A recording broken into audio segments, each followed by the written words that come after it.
Welcome to the Explainer. Everyone's got their eyes glued to the AI race, right? But what if I told you another, maybe even bigger, technological revolution is happening almost in plain sight? Today, we're diving into the strategic battle for the physical world and why it might just matter more than who builds the smartest AI. Okay, let's really dig into this, because at first glance, it makes zero sense. You've got the top American companies locking down their AI models, keeping them super proprietary, and then you have China, a nation known for its focus on control, suddenly open sourcing its most advanced AI. What's going on here? Well, according to the source material for this explainer, this isn't a sign of weakness. No way. It's actually a brilliant, calculated move in a much, much bigger game. So to get our heads around this strategy, we've got to break things down to the basics. The sources we're looking at say you can think of pretty much every product, everything we consume, as a mix of three core things. You've got energy, which is just the juice to get things done. You've got intelligence, which is knowing what to do. And then you have action, the ability to physically do it. All three are crucial, and they all work together. And this simple breakdown reveals two totally different bets on where the future is heading.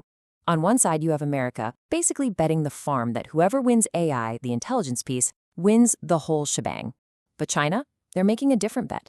They're saying, hey, intelligence is totally useless if you can't control the energy and, most importantly, the action, the power to turn all those brilliant ideas into real physical stuff. And this great quote from Joel Spolsky really nails the strategy here. Smart companies try to commoditize their products' complements. So think about it. By making AI, the intelligence part, super cheap and easy to get, China isn't giving away the farm. They're actually making their own position stronger. Because when you control the energy and the action, making intelligence a commodity just drives up the value of the pieces you already own. It's a classic move. Okay, so that brings us to the absolute core of their strategy, dominating a specific set of technologies that our sources call the electric stack. So what is the electric stack? Well, think of it as the ultimate toolkit for building the physical world of tomorrow. These are the fundamental Lego blocks, the four core technologies that let you turn electricity into actual physical action for everything from EVs and drones to advanced robots. And it boils down to these four essential building blocks. First, you've got lithium-ion batteries, for storing the energy. Then you need magnets and electric motors to create motion. After that, you've got power electronics to manage all that electrical flow. And finally, embedded compute, the little brains that tell everything what to do. These four things, these are the exact areas China is strategically cornering. And look, this isn't some far-off plan for the future. This is happening right now. China already produces a whopping 75% of the world's lithium-ion batteries. And get this, an incredible 90% of the powerful neodymium magnets that are absolutely essential for modern high-performance electric motors. Their dominance isn't coming. It's already here. So the big question is, how on earth did this happen, especially when pretty much all of these key technologies were invented in the West? Well, the source material points to a really clear and kind of painful pattern of short-sighted decisions. Yeah, the story of these magnets is just a perfect case study. The tech was invented right here in the US and in Japan. But then, back in 1995, General Motors sold its absolutely critical magnet division, a company called Magnequench, to a Chinese consortium for just $70 million.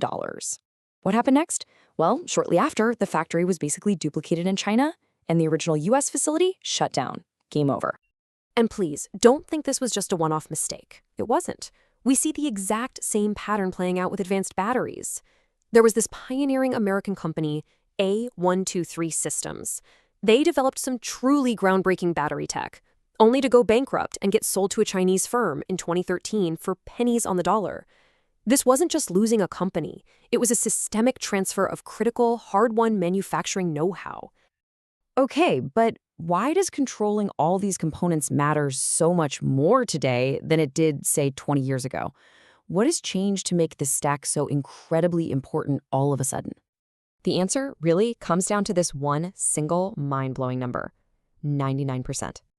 Our sources call this the electric slide, and you can think of it as a force just as powerful as Moore's law, but instead of for computer chips, it's for the physical world. The combined cost of using these four Lego blocks to build an electric product has absolutely plummeted by 99% since about 1990. This is the economic engine making mass electrification not just a dream, but an inevitability. This incredible drop in cost is exactly what's making electric cars, autonomous drones, and even humanoid robots economically viable for the very first time.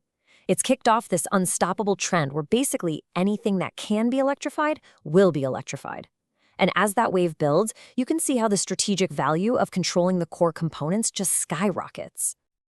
All right, so how does this all come together? Where does this lead? The source material argues that it all builds up to a really powerful, strategic checkmate. So here's how the whole strategy pays off. The better AI gets at things like design and creating intellectual property, America's traditional strength, the more the real value shifts over to physical manufacturing.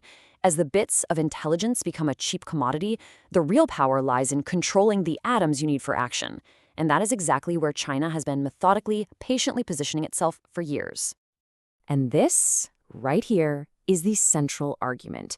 In this new electric era we're entering, it's simply not enough to have the best ideas or the smartest AI. If you can't actually build the machines that bring those ideas to life, you don't really have a sustainable advantage. The two are completely intertwined. Which leaves us with this final, absolutely critical question. As AI makes intelligence cheap and abundant, the power to build the physical world becomes everything. So, who is truly positioned to build the machines of the future? The cars, the drones, and the robots that are going to define our world.